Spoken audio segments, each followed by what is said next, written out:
Beetroot. আর কোনো কিছু নেই? না, আর কিছু নাই। কত করে কেজি? এখন হলো 300 টাকা করে, এখন হলো 300 করে, এগুলো এখন হলো 280 করে, এগুলো কোনো সামনে কিন্তু ছোটো। তখন এগুলা কত করে দেওয়া যাবে? টাকা এখন কিছু কিনে আছে, এখন হলো টলে টলে এখন 300 টাকা কিনাই আছে। আমরা আমাদের কি দোকান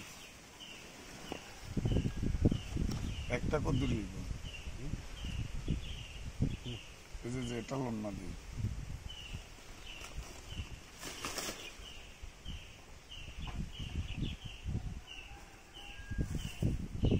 না, এটা এমনি উঠান না, আগে দেখি না একটু।